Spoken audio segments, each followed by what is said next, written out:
एक लड़का अपने पिता पर चिल्ला रहा था, पापा, आखिर कब तक हम इस कंगाली में जिएंगे? मुझे अपने दोस्तों के साथ बाहर जाना है, अच्छे कपड़े पहनने हैं और आपके पास देने के लिए कुछ भी नहीं है। आपको नहीं पता कि बाहर की दुनिया में पैसे के बिना क्या इज्जत होती है। उसके पिता ने खामोशी से अपनी पुरानी अलमारी खोली और एक मुड़ा हुआ 500 रुपए का नोट निकाल कर दिया। बेटा, इस महीने की आखिरी बचत बस नहीं है।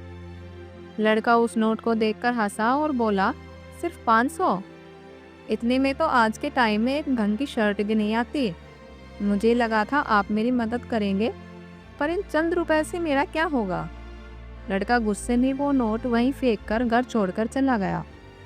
10 साल बाद वही लड़का खूब मेहनत करके बहुत अमीर बन गया। वो अपनी बड़ी गाड़ी से गांव लौटा ताकि अपने पिता से उस दिन के व्यवहार के लिए माफी मांग सके और अपनी कामयाबी की खुशियां उनके साथ बांट सके। लेकिन घर पहुंचते ही उसे सन्नाटा मिला। उसके पड़ोसी ने एक धूल भरी डायरी दी और कहा, तुम्हारे जाने के कुछ दिन बाद ही उनकी मौत हो गई।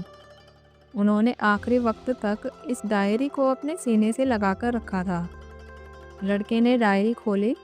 उसमें वही 500 रुपए का नोट चिपका हुआ था और लिखा था, बेटा, उस दिन ये 500 रुपए मेरी दवा के लिए थे, लेकिन तुम्हारी खुशियों के आगे मेरी बीमारी छोटी थी। तुम इसे छोड़कर चले गए, पर मैंने इसे खर्च नहीं किया। सोचा अगर कभी तुम हार कर वापस आओ तो तुम्हारे पास कम से कम 500 रुपए तो हो। लड़का सड़क पर बैठकर फूट फूट कर रोने लगा। आज उसकी जेब में लाखों रुपए तो थे, पर वो 500 रुपए की दवा लाकर अपने पिता को एक बार जी भर के देखने का मौका नहीं खरीद सकता था। दोस्तों, पैसा कमाना भी जरूरी है, लेकिन अपनों का साथ खोकर कमाई गई दौलत किसी काम की नहीं। अगर कहानी अच्छी लगी हो तो वीडियो को लाइक करें, कमेंट में अपनी राय दें और ऐसी कहानियों के लिए चैनल को सब्सक्राइब करें।